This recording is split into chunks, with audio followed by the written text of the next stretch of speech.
Mungkin belum banyak di antara kita yang tahu bahwa Novel Baswedan dan Anies Baswedan adalah cucu dari seorang pahlawan nasional, yaitu Abdurrahman Baswedan. Beliau adalah tokoh pers, menteri, pejuang kemerdekaan, mubaligh, ketua Partai Arab Indonesia, anggota BPUPKI, dan terlibat aktif dalam penyusunan Undang-Undang Dasar 1945. Beliau termasuk dalam tim delegasi Indonesia yang dipimpin oleh Kiai Haji Agus Salim dalam rangka mencari dukungan diplomatik dari negara-negara Liga Arab tahun 1947. Salah satu jasa terbesar beliau tentu saja ketika ditugaskan oleh Kiai Haji Agus Salim untuk pulang seorang diri ke Indonesia, menyelamatkan dokumen maha penting, yaitu dokumen pengakuan kedaulatan Indonesia dari Mesir, agar bisa diantarkan langsung pada Presiden Soekarno di Yogyakarta, karena Indonesia pada saat itu kembali dalam kuasa Belanda. Kiai Haji Agus Salim pada waktu itu belum bisa kembali karena harus meneruskan perjuangan diplomasi untuk mendapatkan pengakuan kedaulatan Indonesia dari negara Arab lainnya. Perlu kita semua ketahui bahwa upaya delegasi Indonesia datang ke Mesir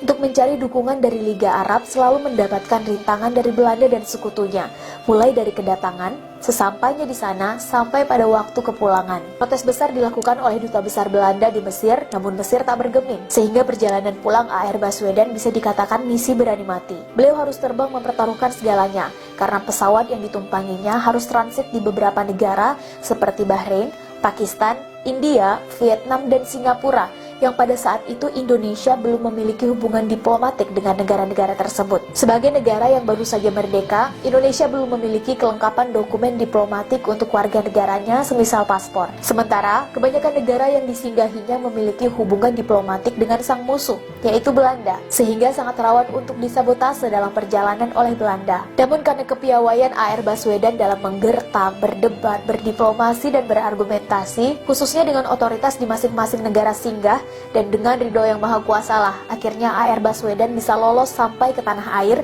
walau harus terkatung-katung beberapa hari di Singapura karena kehabisan uang. Untunglah beliau ditolong oleh dua orang dermawan muslim, yaitu Ibrahim Assegaf dan Ali Talib Yamani, sehingga bisa membeli tiket pesawat pulang ke tanah air. Ketika akhirnya dokumen maha penting itu sampai ke tangan Bung Karno di Yogyakarta, Bung Karno girang bukan kepalang, karena dokumen itu membuat Indonesia sah secara de jure menjadi negara merdeka dan berdaulat. Bung Karno terheran-heran memikirkan bagaimana bisa A.R. Baswedan melewati tiap pos pemeriksaan Belanda di tiap wilayah dan negara yang dilewatinya. Bung Karno bertanya, "Bagaimana? Kok bisa begitu, Saudara Baswedan?"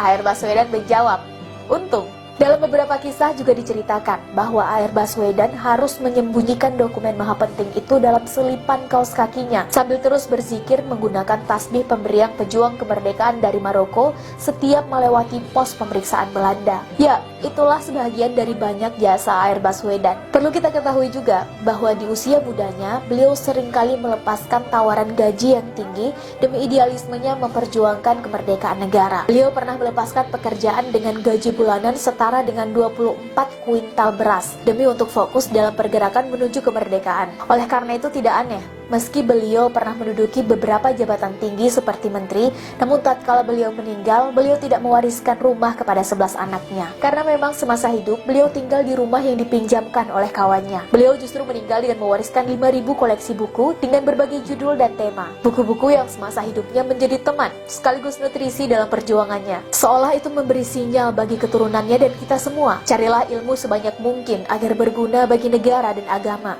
tanpa harus memperkaya diri dengan uang negara atau menipu sesama. Merdeka!